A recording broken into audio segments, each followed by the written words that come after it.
Just a nurse. That's what the intern whispered when she walked past the medication cart at 6:48 a.m., her scrub still damp from the pre-dawn rain hammering the San Antonio parking lot. He didn't see the hands that had sutured a femoral artery with dental floss under gunfire.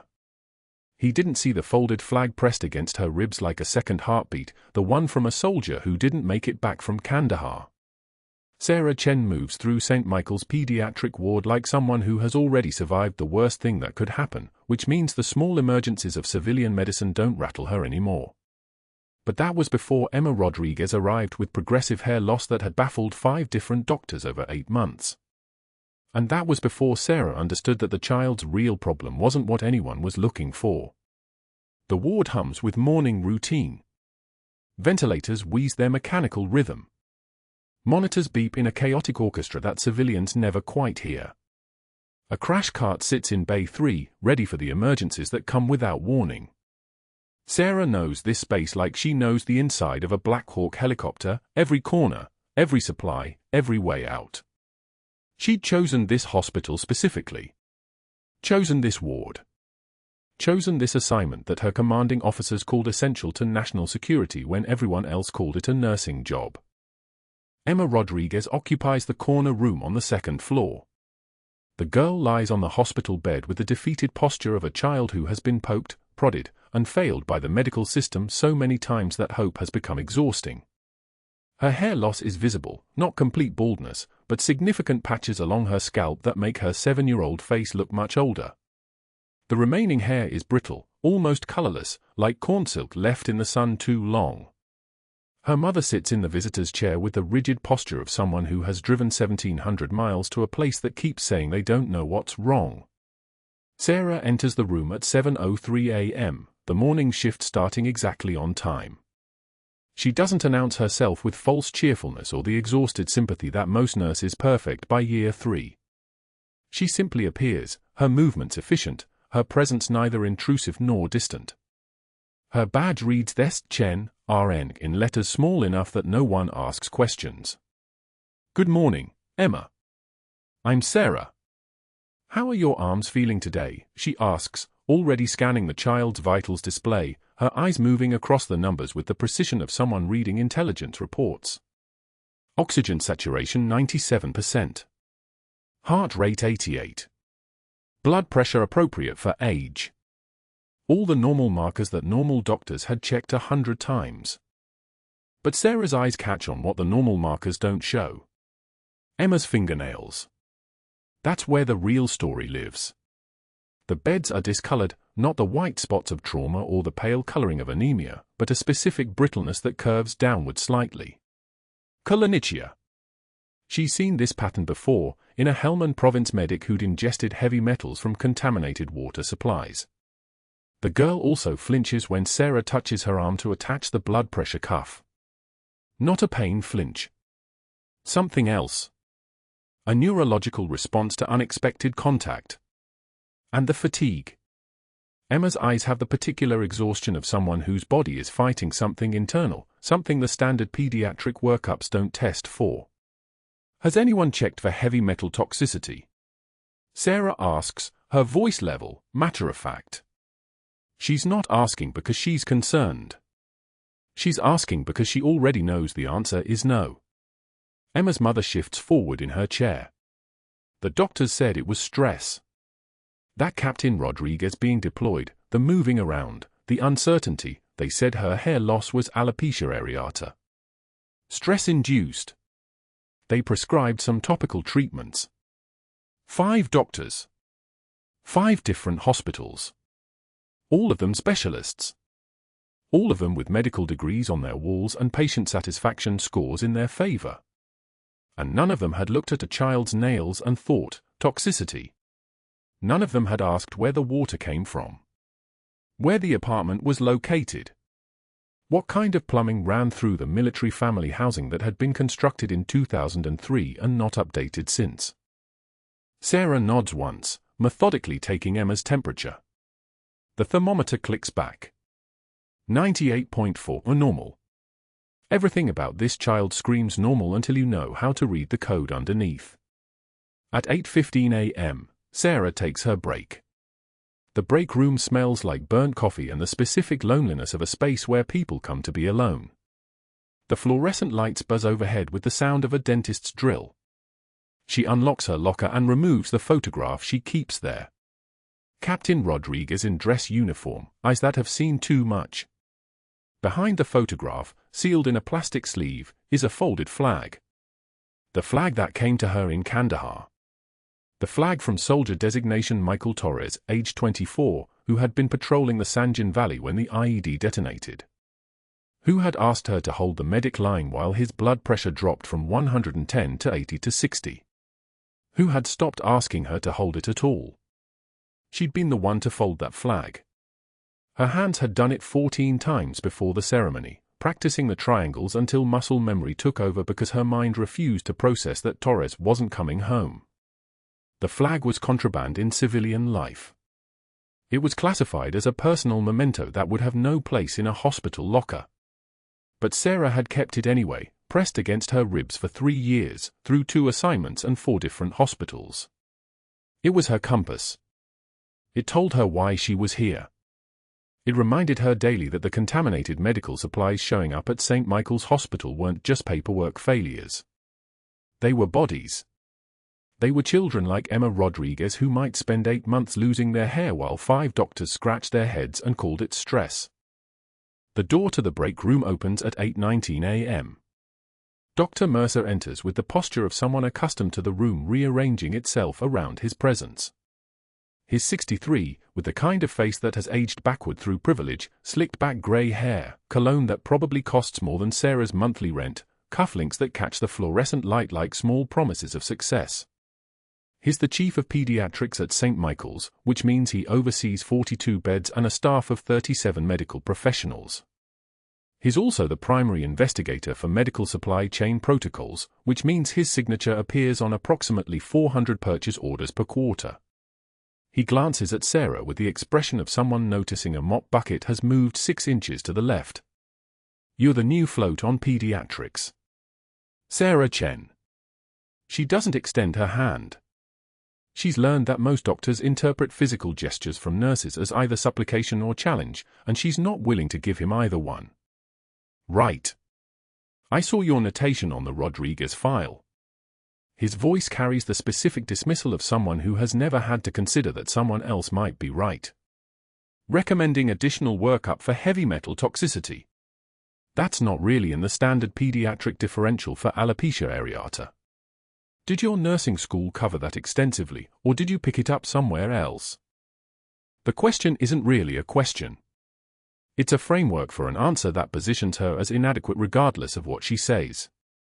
Sarah recognizes this because she's heard it before, in different rooms, in different contexts, always delivered with the same tone of clinical contempt. 5 doctors have missed it, Sarah says. Her voice stays level. The pattern in her nails suggests it. The fatigue pattern suggests it. And Captain Rodriguez was stationed at Fort Sam Houston from 2019 to 2021, which was the time period when the water contamination reports were filed. Is that so? Dr. Mercer moves to the coffee maker, pours himself a cup that he immediately winces at as if the coffee has personally disappointed him. I don't recall any contamination reports at Fort Sam Houston. And if there had been, I'm quite certain the base medical officers would have identified it before a pediatric nurse did. He leaves the room without waiting for her response. The door closes with the soft hydraulic hiss of a medical facility designed to cushion sound. Sarah places the photograph back in her locker beside the flag. She has 11 minutes left on her break. She spends them running the numbers through her mind. The supply chain record she'd reviewed before taking this assignment. The pattern of contaminated batches shipped to 3 military-affiliated hospitals. The timing that aligned exactly with when Captain Rodriguez's daughter started losing her hair. She returns to the pediatric ward at 8:31 a.m. Emma is sleeping. The monitor shows her heart rate dropping slightly, her oxygen saturation holding steady. Her fingernails catch the morning light coming through the window, and Sarah sees it again, that specific brittleness that 5 doctors had missed. At 9:36 a.m., Sarah's phone vibrates in her pocket. A text from an encrypted number. 3 words, supply shipment tonight. She doesn't respond. She places the phone back in her pocket and walks to Emma Rodriguez's room, where the child's mother is reading a children's book aloud, her voice steady and hopeful even though hope has been in short supply for 8 months. Sarah checks the vitals one more time. Everything's still normal. Everything that matters still completely invisible to anyone who isn't looking. What she doesn't know yet is that Emma's real crisis is arriving in less than 48 hours. That the very contamination she's investigating will trigger a medical emergency that will force her true identity into the light. That Dr. Mercer's incompetence and her quiet competence are about to collide in a way that will change everything. But that's a problem for tomorrow. Tonight, she folds the hospital blanket with the same precision she once used to fold that flag, and she whispers something to Emma Rodriguez that no one else can hear. Your father trusted us. I'm going to honor that. Thursday morning rounds began like every other morning at St. Michael's, except Sarah could feel the electricity in the hallway before she saw it. 30 residents in pressed white coats moved behind Dr. Mercer like a military formation, their eyes locked forward, their notebooks ready. The fluorescent lights hummed their endless fluorescent song as the procession paused outside Emma Rodriguez's room, the girl's small silhouette visible through the doorway glass, still asleep, her hair thin as spider silk against the pillowcase.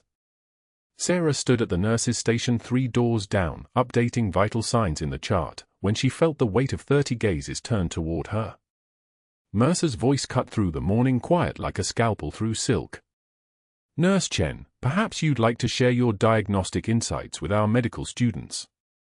I understand you have theories about heavy metal toxicity. The way he said it, theories, as if she'd suggested treating Emma with moon rocks, made it clear this was not an invitation. It was an execution, and she was the guillotine. Sarah set down her pen with deliberate care. The room had gone so quiet you could hear the heart monitor beeping 2 rooms over. She turned to face the procession, and what struck the residents first was not fear in her expression, but something far more dangerous, absolute clarity. Her hands were steady. Her voice when she spoke carried no apology, no deflection. Emma's symptom constellation, progressive alopecia, nail dystrophy, peripheral neuropathy, chronic fatigue, suggests prolonged systemic exposure rather than autoimmune pathology. The pattern doesn't match stress responses or pediatric alopecia areata. She paused, letting the medical terminology settle like precision instruments on a surgical tray. The timeline aligns with her father's deployment to Kandahar 8 months ago. Military family, military timeline, military supply chain correlation. The residents exchanged glances. Mercer's smile widened, but his eyes remained reptilian. And where exactly did you complete your toxicology fellowship, Nurse Chen? The University of Google. Laughter erupted, a sharp, cruel sound that ricocheted off the hospital walls. Perhaps next you'll suggest we consult veterinary journals. Maybe we should check WEBMD for a second opinion? See if TikTok has any thoughts on pediatric medicine. The laughter grew louder, more confident. One resident actually covered his mouth, shoulders shaking. Another scribbled something in his notebook, probably a comment about the ridiculous nurse who'd wandered into a teaching hospital by mistake. Sarah felt the weight of 30 stares pressing against her like physical force. In Helmand Province, she'd felt this same pressure before, the moment before an ambush, when you know the entire world has just shifted and there's nowhere to hide. Her jaw tightened almost imperceptibly. A muscle along her cheekbone flexed once, then settled. She allowed one tear to escape, not a tremor, not a collapse, but a single drop that tracked down her cheek in absolute silence. She wiped it without breaking eye contact with Mercer, her movement slow and deliberate, like she was removing a piece of equipment from a surgical tray. Emma's father trusted us with his daughter before his deployment, she said, her voice dropping so low the residents had to lean in to hear it. I intend to honor that trust. The silence that followed was suffocating.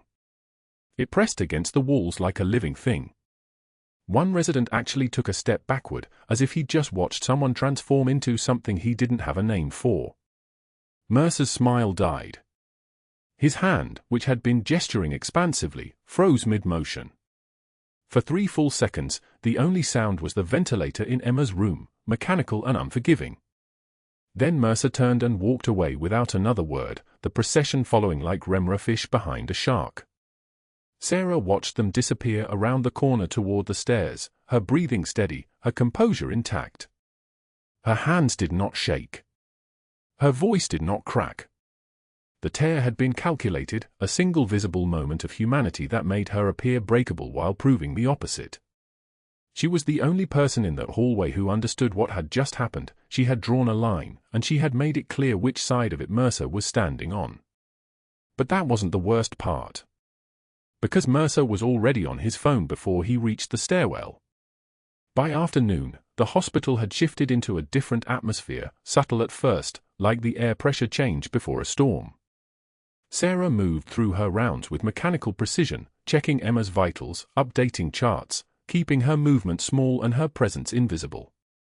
At 2:27 p.m., she stood in front of the third-floor vending machine, feeding dollar bills into the slot with the same focus she once used to thread an 18-gauge needle through a combat casualty's collapsed vein. The fluorescent light above her flickered. Behind her, 2 residents appeared. She recognized them from the grand rounds, the ones who'd laughed loudest. They didn't realize she could hear them until one of them started speaking in an exaggerated whisper that was clearly meant to carry. "Maybe it's heavy metal toxicity," he said, his voice dripping with mockery. "Or wait, maybe it's aliens, Doctor." The aliens left contaminated supplies in her 4-bag. His friend snorted, and they both descended into barely suppressed laughter, miming her serious expression, her steady voice, her absolute certainty about something no real doctor could possibly know. Sarah stood motionless in front of the vending machine for 2 seconds. Then she turned around. Both residents stopped mid-laugh. The one on the left actually took a visible step backward, as if her turning around had triggered some primal warning system in his nervous system.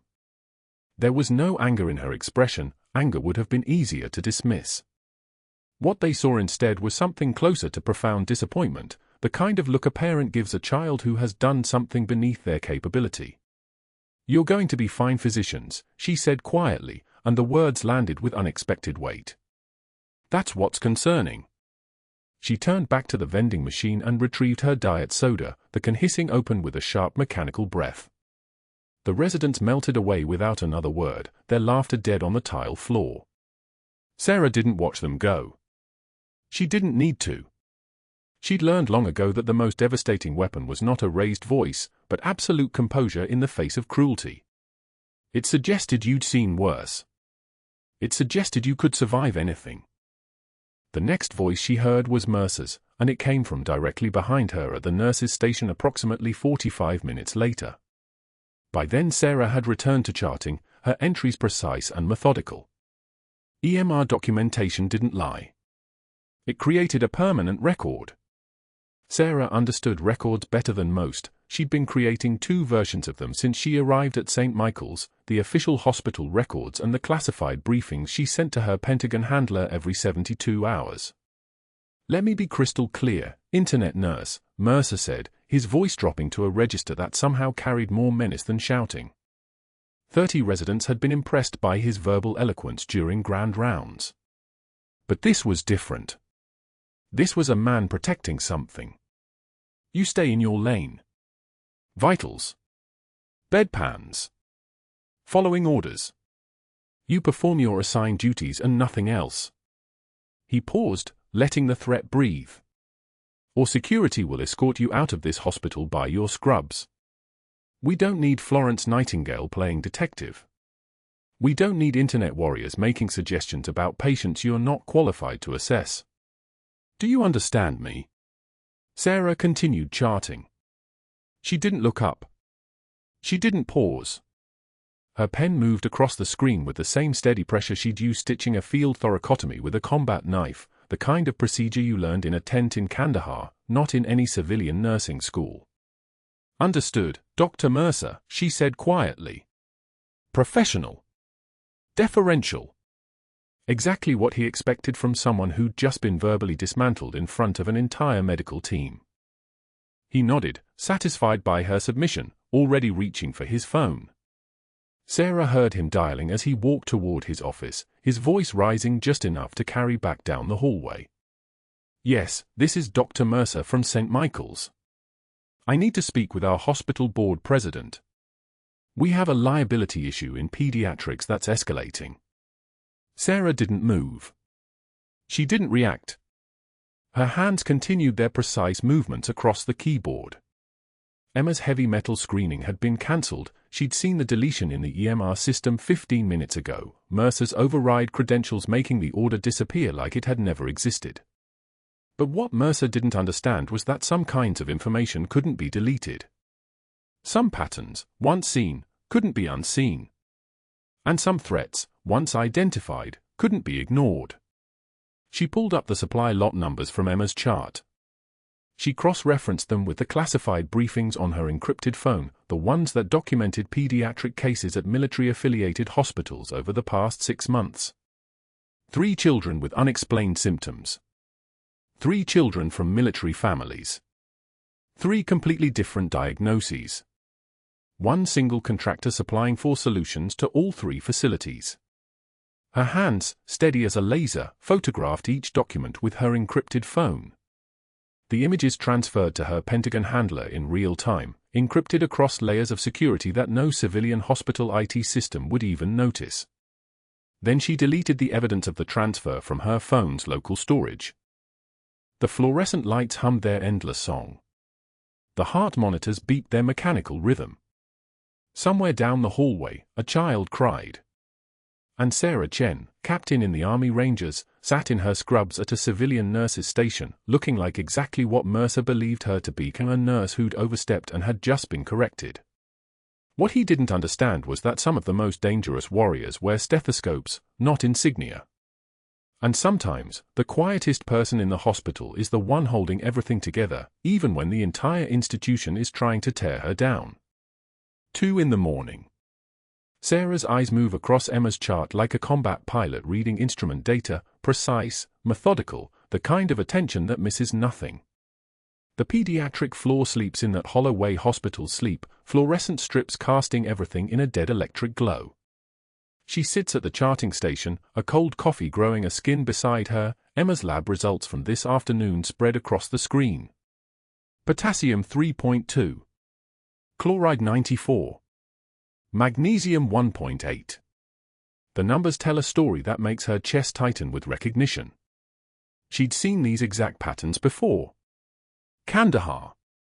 2019, a compound contaminated with industrial cadmium from a black market water treatment plant that supplied 3 military forward operating bases.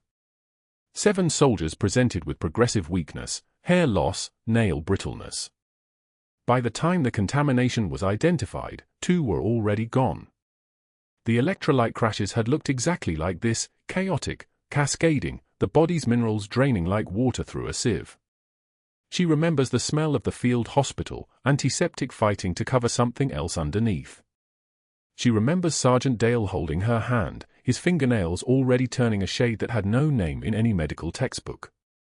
She remembers the folded flag in her locker, the weight of it, the way she can't bring herself to look at it some mornings.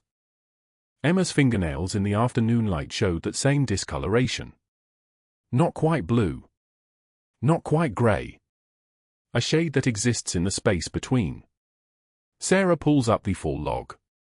Emma has been on 3 separate infusions from lot number B7741. She searches the hospital's contamination reports. Nothing. No flags, no warnings, no recalls. But the signature is there in the numbers if you know how to read it, if you've held a soldier's hand while chelation therapy raced against his kidneys shutting down, if you've watched the minerals rebalance one careful drip at a time and seen color return to fingernails that had gone the color of forgetting. The contamination isn't accidental. It's systematic. It's supplier-wide. And Dr. Mercer is 3 floors above her, sleeping peacefully, completely unaware that his ordered blood work that shows the exact profile of heavy metal poisoning, and he's diagnosed it as stress-related electrolyte imbalance because stress is easier than poison, because poison means liability, because poison means someone screwed up the supply chain. Sarah closes the chart. Her hands are steady. They've held steadier through worse. But what she doesn't know, What nobody at St. Michael's knows is that somewhere in the basement of this hospital, in a locked cabinet in the materials management office, there are 17 more boxes of that same lot number, already allocated to pediatrics for the next 2 weeks. For more children on the surgical ward are on drips from the contaminated stock. One of them is scheduled for a routine elective procedure on Thursday. One of them won't survive the anesthesia if the poisoning isn't treated first. Sarah has 4 days to prove it. The monitor outside Emma's room chimes softly at 0615. A single alert. Nothing alarming. Just the machine saying hello to the morning shift. Sarah is already awake. She hasn't slept since she recognized the pattern. She moves through the unit with the kind of economy of motion that comes from training, not habit. Her stride shortens at the nursing station where the night shift is giving report. She picks up Emma's vitals sheet without appearing interested in Emma's vitals. Potassium, 2.9. The number hits like a punch she doesn't react to. 2.9 is not a number you survive without intervention. 2.9 is the space between a beating heart and a very still one. She has maybe 6 hours before Emma's cardiac rhythm destabilizes enough that the monitors will start screaming. Maybe less if the electrolytes crash the way they crashed for Sergeant Dale, before the chelation therapy was authorized, before the Pentagon's medical team understood what they were fighting. The morning shift nurse, Jessica, a good nurse, a kind nurse, someone who doesn't deserve to be standing in the line of fire, takes the chart from the night shift. Sarah catches her eye. Not a look. Just a meeting of eyes that says, watch her. Watch her closely. Jessica's mouth tightens. She knows something is wrong. She can read vital sign trajectories. She's not stupid. But stupid or smart doesn't matter anymore because Dr. Mercer walks onto the unit at 0645, his white coat moving like a sail, and his eyes find Sarah across the nursing station with the precision of a targeting system. Rodriguez, room for 12. His voice doesn't rise. It doesn't need to. I need a full set this morning. CBC, CMP, magnesium, phosphate, and a 12-lead EKG. No delays. She had labs yesterday, Sarah says. Her voice is steady, deferential, the voice of a nurse who knows her place. The results haven't stabilized yet. Another round of. I didn't ask for your clinical opinion. His eyes are flat. I asked for labs. Draw them. She draws them. Of course she draws them. Refusing would accomplish nothing except getting herself removed from the unit faster. She moves to Emma's room, the equipment cart sliding behind her like a shadow, and finds Emma sitting up in bed with the kind of exhaustion that doesn't belong on a 7-year-old's face. The child's hair is thinner than it was a week ago. The rate of loss has accelerated. That shouldn't be happening if this was just stress. That shouldn't be happening at all. Hi, Emma, Sarah says. Soft. Warm. The voice she uses for children who can read a liar's face better than any adult. I need to take some blood this morning. Your daddy's been asking how you're doing. Emma nods. She doesn't cry. She's past crying. Past the point where the body has energy left for fear. The tourniquet goes on around her small arm, the skin so pale Sarah can see the veins like highways mapped underneath. She finds the one she needs, pediatric draw, minimal trauma, a single smooth motion with the needle. The blood fills the tube with the bright red color of someone who's still getting enough oxygen, and Sarah holds on to that color like it's a promise she can make. The blood is drawn at 0652. Dr. Mercer is waiting at the lab desk when Sarah brings it down at 0704. He doesn't look at her. Doesn't acknowledge her. He takes the tube and turns away with the kind of dismissal that's designed to make you disappear. By 0800, his phone has rung twice. By 0830, he's standing outside the pediatric unit with his posture different, tighter, like something has begun to compress him from the inside. The labs are back. They show a potassium level of 2.4. A magnesium of 1.2. Numbers that are moving in the wrong direction at the wrong speed. Numbers that don't lie even when doctors wish they would. But instead of chelation therapy, instead of removing the contaminated for stock and running a full contamination report on lot B7741, Dr. Mercer orders electrolyte replacement. Standard protocol. By the book. The kind of order that sounds correct if you don't understand what's actually happening. He orders 40 milliequivalents of potassium chloride in normal saline. He orders 2 grams of magnesium sulfate. He orders these replacements to be run through the exact for lines that are connected to the contaminated stock. He's pouring salt into an open wound. Sarah sees it the moment the new for bag hangs. She's 3 rooms away, pretending to chart on a patient who's already been discharged, and she sees Jessica hang the bag with the same lack of concern that comes from not knowing. The flow rate is set. The medication begins to infuse. And somewhere in that crystalline fluid, the heavy metals that are already poisoning Emma's system get a fresh dose of electrolytes to bind to redistribute, to move deeper into her organs. She has perhaps 2 hours before Emma's heart rhythm deteriorates beyond the point where standard interventions will work. Sarah closes the abandoned chart. She does not move quickly. She does not alert anyone. She walks to the medication room with the gait of someone who has simply decided to check stock. Dr. Mercer is there, pulling something from the refrigerated unit, and Sarah's voice comes out calm, professional, the voice of a nurse reporting a concern to a physician. Emma's electrolyte levels are declining despite replacement. She uses the medical language, the passive construction, the tone that makes this a clinical conversation instead of an accusation. The progression suggests ongoing exposure rather than simple depletion. I believe she needs chelation therapy and immediate cessation of 4 solutions from lot B7741, which I suspect may be. You're not a diagnostic, Ian. His voice cuts like a scalpel, clean and precise and final. You're a floor nurse. You have the education of a floor nurse, and you appear to have the judgment of one as well. With respect, her symptoms match a pattern of. I don't care what pattern you think you see. He turns to face her fully now, and there's something in his expression that isn't anger. It's worse. It's the look of a man who's already decided you don't exist. As of this moment, you're reassigned to orthopedics. 3rd floor. Effective immediately. You'll transfer your patients to Jessica. You'll gather your personal items from your locker. You'll call the staffing office and confirm your new assignment. And if I see you on this floor again, I will be calling hospital security to escort you out. The silence that follows is the silence of a door closing. Not slowly. All at once. Sarah's hands don't shake. Her breathing doesn't spike. She simply nods with the kind of acceptance that comes from having expected this, from having planned for this, from understanding that her effectiveness on this unit has just ended. She turns toward the door. One more thing, Dr. Mercer says. His voice has taken on a new tone, the tone of a man who's just realized he has nothing left to lose with someone he's already decided to destroy.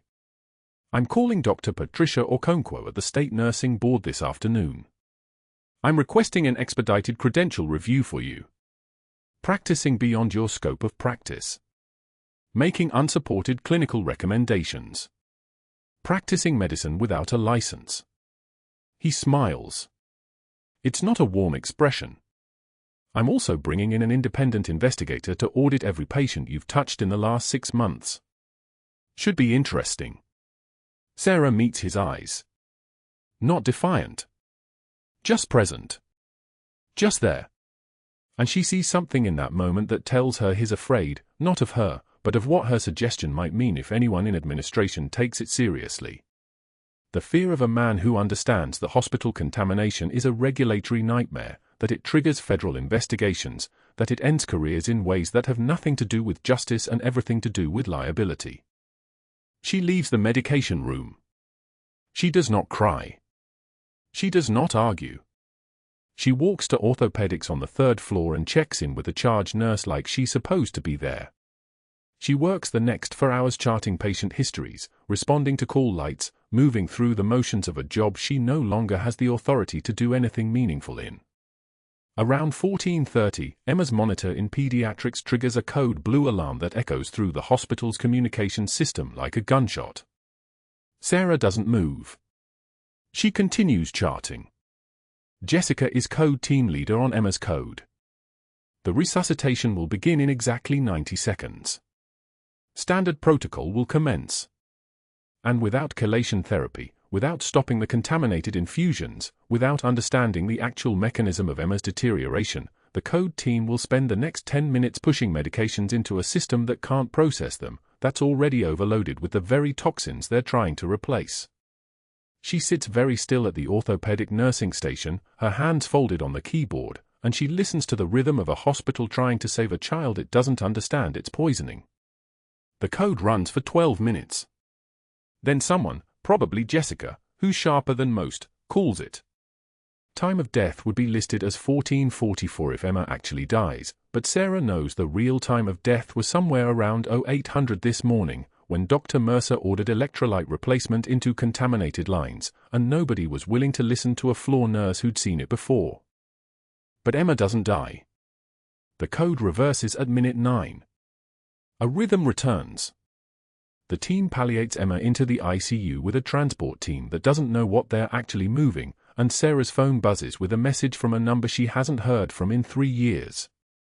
It's not in her phone. It's a text from an unknown sender. Stand by. Wheels up in 18 hours. Sarah doesn't text back. She doesn't look at the message twice. She simply deletes it, sets her phone on silent, and finishes her shift charting on patients who will recover and go home to families who have no idea how close they came to losing them.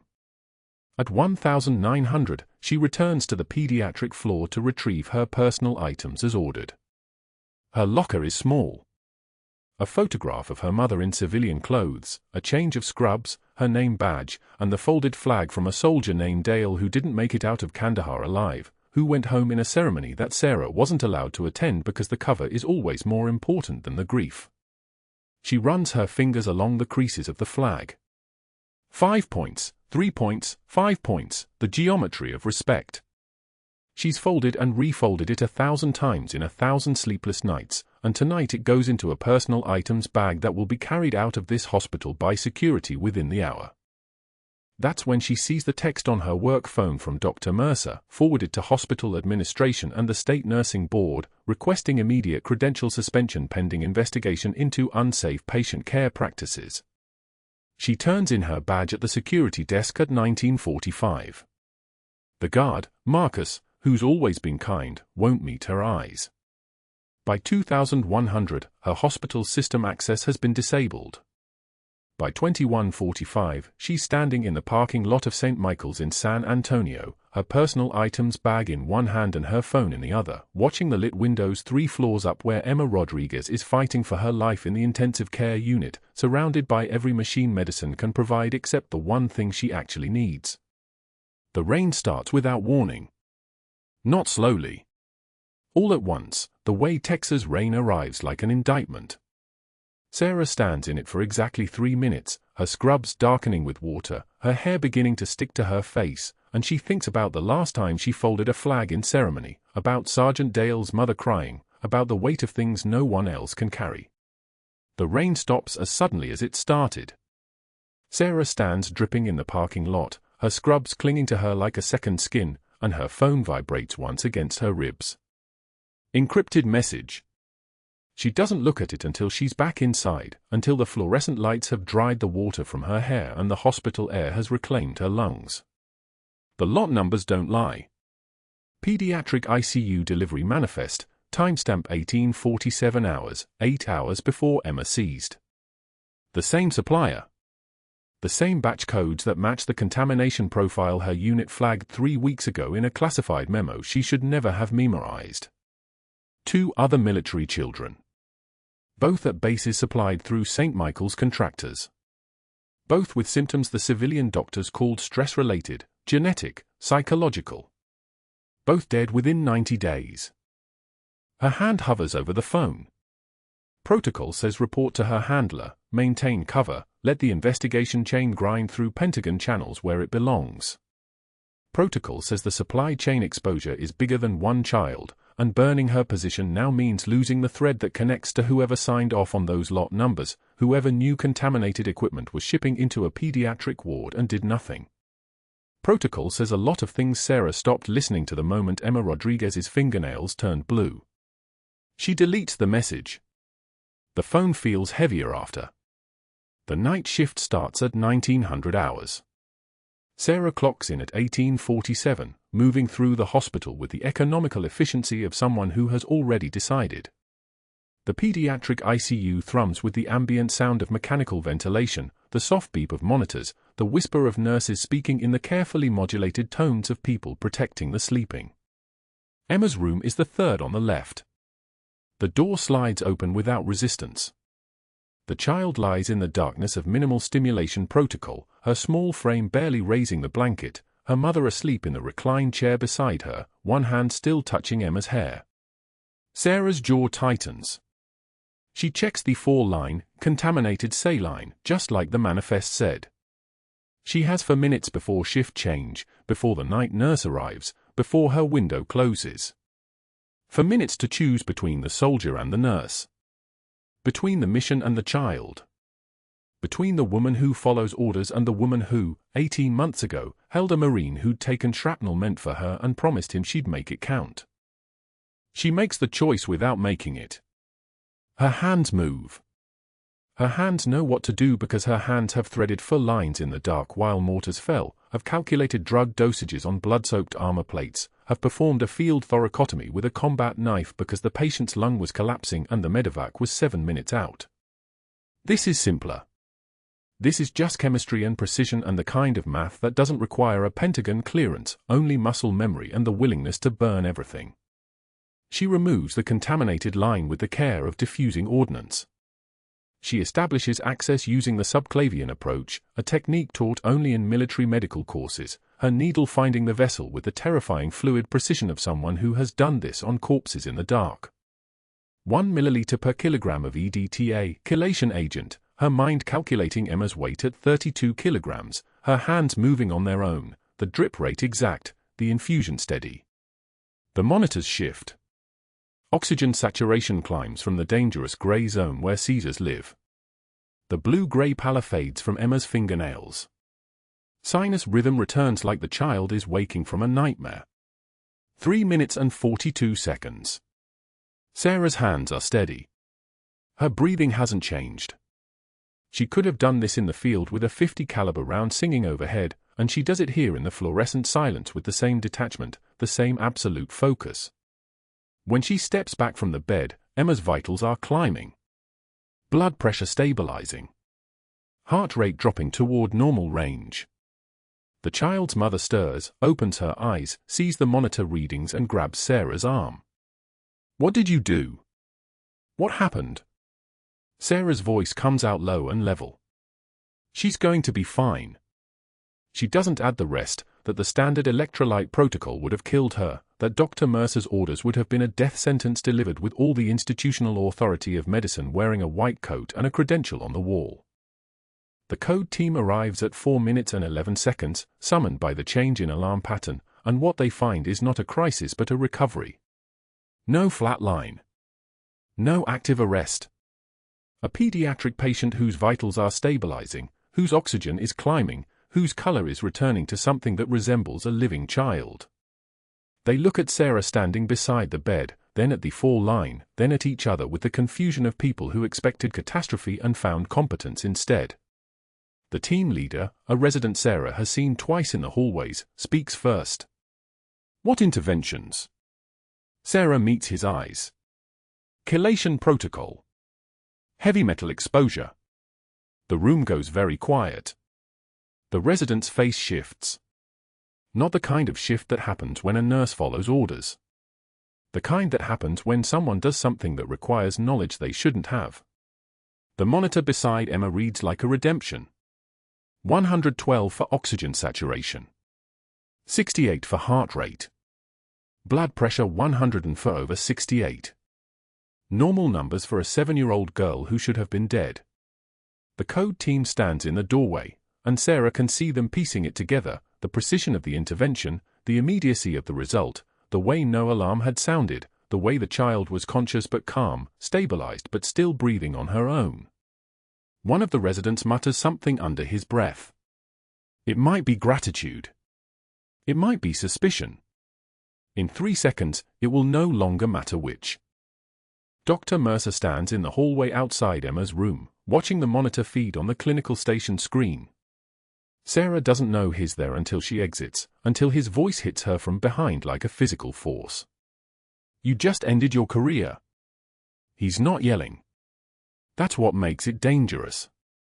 His voice is the low, controlled tone of a man who has made phone calls before, who has words in the telephone lines already traveling toward the Texas Board of Nursing, the hospital administrator, the medical school dean he has lunch with twice a month. His colleagues. His network. His power. Call security, he says to the night supervisor, not looking away from Sarah. Now. The uniformed officers arrive in minutes. St. Michael's has contracted security that moves like purpose, and Sarah walks out of the pediatric ward with her hands empty, with her scrubs still damp from the rain, with 4 officers flanking her and every eye in the night shift watching the trajectory of her exit.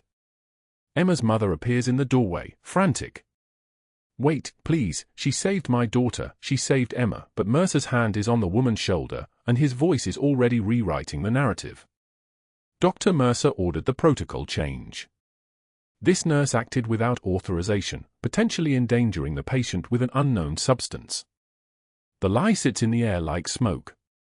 The officers are already escorting Sarah toward the elevator, their hands not quite touching her but present enough that she understands the message: don't run, don't resist, don't prove him right about you being unstable, dangerous, someone who doesn't follow the rules that keep hospitals standing. The elevator descends. The fluorescent lights blur into streaks. Sarah's hands are steady. Her breathing is steady. Her heart rate has not elevated above resting cardiac output because she has already calculated the cost of this moment, has already converted it into data: mission compromised, cover burned, extraction incoming within 48 hours, Emma alive, 2 other military children still dead, supply chain still active. The math doesn't balance. She accepts the imbalance. Security takes her badge at ground level. She hears the magnetic click as it deactivates, as her authorization to enter St. Michael's ceases to exist. They walk her to the parking lot where her truck sits under the sodium lights, and one of them speaks with bureaucratic regret. You need to leave the premises and not return. There's an investigation pending. You understand? Sarah nods once. She doesn't argue. She doesn't explain. She doesn't tell them that the investigation will expand in directions they cannot anticipate, that Pentagon investigators are already in motion, that federal oversight has been activated by events they cannot yet see. She simply walks to her truck, places her hands on the wheel, and waits until they leave before she drives to the hospital laundry building where she has no authorization, where the night shift is minimal, where the medical textile room sits dark and empty. The blue scrubs fold like a flag. Sarah's hands know the technique, the precise creases, the hospital corners, the way to collapse a garment down to its smallest possible form. How many times has she folded cotton? How many times in the dark, in the rain, in the silence after something has ended? She folds the scrubs for times, creating a square small enough to hold in one palm, and places them in the donation bin where night shift nurses leave their items for laundry pickup. The folded flag from her locker comes home instead. She places it on the passenger seat with the same care she gave the scrubs. Sergeant Dale's flag. The Marine who took shrapnel in Kandahar that should have taken Sarah. The flag that's been her only witness to who she really is, sitting in a locker, keeping company with a photo of a soldier who will never wear insignia again. The drive away from St. Michael's takes her past the ER entrance, past the ambulance bays, past the place where the pediatric ward glows against the San Antonio night like something miraculous and temporary. Sarah doesn't look back. Her phone vibrates twice, extraction confirmed, 26 hours, checkpoint coordinate uploaded, report status. She texts back, patient stable. Mission compromised. Ready for exfil. The message encrypts and sends and disappears into the same secure channels that have defined her life for the past 3 years, and Sarah Chen, the army captain, exhales for the first time since Emma's fingernails stopped being blue. The nurse is over. The mission is ending. What comes next begins in the space between one heartbeat and the next, the space where soldiers live when their cover has been blown and the only thing left is to wait for the extraction that will bring them home. The night rain returns, softer now, falling on the windshield like forgiveness. Sarah drives toward the safe house, toward the 48 hours of silence before extraction, toward the moment when everything changes, and somewhere behind her in the pediatric ward of St. Michael's, a 7-year-old girl breathes without effort, her hair beginning to grow back, her fingernails returning to the pink of a living child. Her father still not knowing that the quiet nurse who saved his daughter is the same Captain Chen who pulled his entire squad out of an ambush under fire, who carried a Marine bleeding out in the Helmand province, who folded the flag at his funeral. Somewhere in that ward, Emma Rodriguez's mother holds her daughter's hand and prays to a God she hasn't spoken to in months, grateful beyond words, grateful to a woman who just sacrificed everything. 3 days later, the ICU doors swung open and Captain Rodriguez stepped through in dusty ACUs, his desert boots still caked with Kandahar soil, his eyes moving with the practiced sweep of a man trained to process a room in 3 seconds. His daughter was alive. Breathing. The monitors showed what 5 doctors in 8 months could not: recovery. His hand found Emma's hair, finally growing back, dark and thick, and his throat closed on a sound between prayer and gratitude. Then he saw her.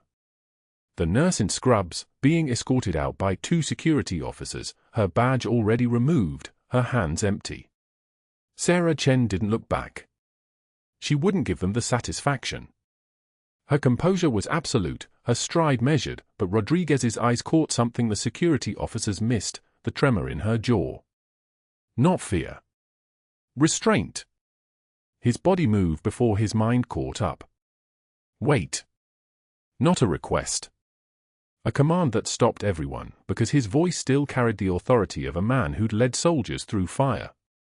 That woman. What's happening? The security officer, young and uncertain, shifted his weight. Personnel matter, sir. Not your. Who is she? Rodriguez's voice dropped an octave, and suddenly everyone in the hallway understood they were speaking to someone far above their pay grade. Sarah kept walking. Didn't turn around. The hospital administrator materialized from a patient room, his face already assuming the expression of someone about to explain difficult policy to a grieving parent. Captain Rodriguez, I understand this is upsetting, but that nurse is Captain Sarah Chen. Rodriguez's words fell like concrete. His uniform, dust-covered and wrinkled from 16 hours of military transport, suddenly looked less like a soldier's clothes and more like a standard against which everyone else would be measured. She's the special operations medic who pulled my entire squad out of an ambush in Kandahar. When our convoy was hit, when I was bleeding out, she was the one who carried me. She's why I'm standing here talking to you instead of why my wife buried me 6 months ago. The silence was the kind that happens when the world recalibrates. The security officers exchanged a look, uncertainty becoming something closer to dread. A Marine Corps liaison officer, visiting from the Pentagon's Health Affairs Office 3 floors down, walked into the hallway at that exact moment. He'd been reviewing credentialing files. He heard the words Kandahar and ambush and his entire body went still. He knew that incident. He'd read the after-action report. He pulled his phone from his pocket, opened a secure document, and began to read aloud. For extraordinary heroism in saving 12 lives under direct enemy fire, while exposed to sustained small arms and automatic weapons fire, maintaining tactical awareness while conducting emergency hemorrhage control on multiple casualty patients in a contested area, providing leadership that enabled friendly forces to establish a defensible position and call for extraction, the following commendation is hereby awarded. He looked up from the screen. That citation was filed by JSOC Task Force 121. The name on the paperwork is Captain Sarah Chen, call sign Viper. The administrator's face had gone the color of bathroom tile. A 2-star general walked around the corner at that moment. He was meeting with the hospital board about military family services, purely coincidence, purely timing, and stopped. He was old enough to remember the intelligence briefings.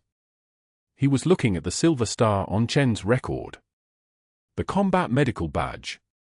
The medals that separated the legends from everyone else. His eyes tracked Sarah as she reached the elevator, and something in his face shifted, recognition of the kind that only comes when you've spent 40 years understanding what true competence looks like. Dr. Mercer stepped out of his office, drawn by the disruption in the hallway, ready to defend his decision, ready to explain the necessary boundaries between clinical authority and nursing overreach, ready to reassert the hierarchy that had kept people like him at the top. His mouth opened. Nothing came out. The elevator doors were closing. Sarah's eyes met the general's for 1 second, not long enough for hope, but long enough for acknowledgement. For understanding. Then a Pentagon representative emerged from the stairwell, phone pressed to his ear, his posture suggesting he'd been making calls since he received the civilian incident report from St. Michael's Security Systems. He moved directly to Dr. Mercer, and when he spoke, his voice carried the particular authority of someone speaking on behalf of the federal government. Dr. Marcus Mercer. I'm Special Agent Harrison, Federal Investigative Services. I'm placing you under investigation for felony conflict of interest related to medical supply procurement contracts.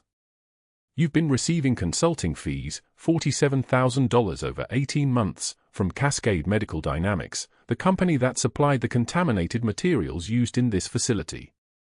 You approved those contracts. You signed off on their quality assurance.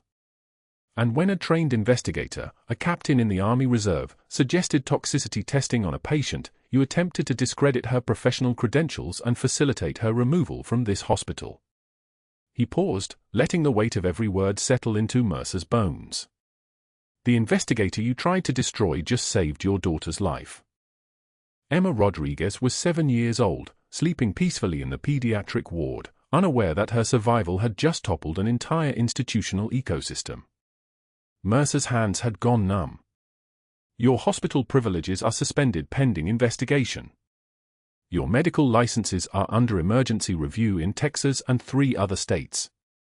And Captain Chen's true assignment, exposing the contamination that killed 2 other military-connected children at bases supplied through your contractors, is now the subject of a federal criminal inquiry.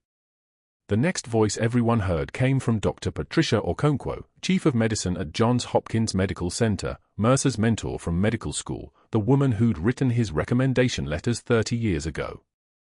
Her statement went viral in medical circles within 4 hours. A video had surfaced, footage of Mercer at the vending machine, his voice dripping contempt as he mimed Sarah's suggestion with exaggerated whispers, his colleagues laughing in that particular way people laugh when they're afraid of the person making the jokes. 2.3 million views. Every major medical outlet running it. Every comment section filled with physicians watching one of their own reveal exactly what was broken. Okonkwo's response came as a press release, but it read like a personal reckoning. Dr. Mercer's conduct represents everything I spent my career fighting against in medicine. I disavow his actions completely. I withdraw my recommendation from his credentials. I call on the Texas Medical Board to act immediately and decisively. Medicine belongs to people who recognize competence regardless of rank or uniform. It does not belong to people who punish it. The Texas Medical Board launched an emergency review the same day. By week 3, Mercer's wife had filed for divorce. His research papers were under retraction review. Local news crews camped outside his house. His medical school friends stopped answering his calls. He sat in his darkening living room, watching the vending machine video loop on every news channel, seeing his own cruelty reflected back in 4K resolution, understanding too late what Sarah represented, competence without pedigree, respect earned in blood rather than credentials, everything his credential-obsessed worldview couldn't process. 6 weeks later, the Texas Medical Board revoked his license. But before that final blow landed, something else happened. Something that existed in a space between institutional collapse and personal reckoning. Sarah Chen, now officially reassigned to the Pentagon's Joint Medical Command with a promotion to Major pending, returned to St. Michael's pediatric ward in her Navy officer's uniform. The color was different from the scrubs she'd worn. The rank insignia marked her as something the hospital staff had never quite understood, someone who'd been operating at a level of authority they didn't have the language to recognize. Emma Rodriguez's final checkup showed everything they needed to see: hair growing back thick and dark, nails the color of health, laughter that filled the room like sunlight. The toxicity markers had normalized. The seizure activity had stopped. The child who'd been slowly poisoned by the systems meant to protect her was alive. Captain Rodriguez, still in uniform, shook Sarah's hand with the grip of one warrior acknowledging another. "My son tells me you check on him every week in Kandahar. That you're making sure the medical supplies at his FOB are clean. Thank you for watching over him. Thank you for saving my daughter." His voice didn't crack. It was too disciplined for that. But his eyes held something beyond gratitude, recognition of what Sarah had sacrificed. Maria Rodriguez hugged her, whispering words of thanks that Sarah accepted with quiet grace, her composure intact, her hand steady on the woman's back. Through the window, Sarah could see the parking lot. Dr. Mercer was there, loading medical supplies into a discount pharmacy van, his movements mechanical, his medical career reduced to minimum wage work, his face hollow. Two nurses who'd mocked her at the vending machine now asked for her autograph, their embarrassment palpable, their apologies tumbling over themselves. The new chief of pediatrics, brought in after Mercer's suspension, invited Sarah to speak at grand rounds about combat medical protocols in pediatric trauma. She accepted with a single nod. Sarah returned to her office, the temporary one they'd given her while the Pentagon sorted out her next assignment, and placed the folded flag back on the shelf. The one from her teammate. The one she'd carried in her locker for 3 years, remembering. Now it was joined by something else, a photo of Emma Rodriguez, alive and smiling, her hair dark and healthy, her father beside her in uniform, gratitude written across both their faces. The closing frame showed Sarah teaching residents a new technique, her voice steady and sure, no longer deferential, no longer the quiet nurse that everyone had underestimated. She was teaching them how to identify heavy metal contamination in pediatric labs. How to trust your instincts when 5 doctors before you got it wrong. How to act when institutions push back. Sometimes the bravest warriors carry stethoscopes, not guns, she told them. The residents listened with the particular attention people give to someone who's actually been tested under fire and survived. Who'd sacrificed everything to do the right thing. Who'd walked into a system designed to protect them from voices like hers and refused to be silenced. If you're watching this, and you know a medical professional who recognized something everyone else missed, a nurse who spotted what 5 doctors dismissed, a tech who caught a mistake before it mattered, a healthcare worker whose instincts saved someone everyone else had given up on, I want to hear their story. Comment below with their name and what they did. Like this video if you've ever been underestimated by someone who didn't know your real value. Subscribe for more stories of the quiet heroes walking through hospitals, classrooms, and offices right now, changing lives without anyone watching. Because the best warriors aren't always the loudest. Sometimes they're the ones you almost fired.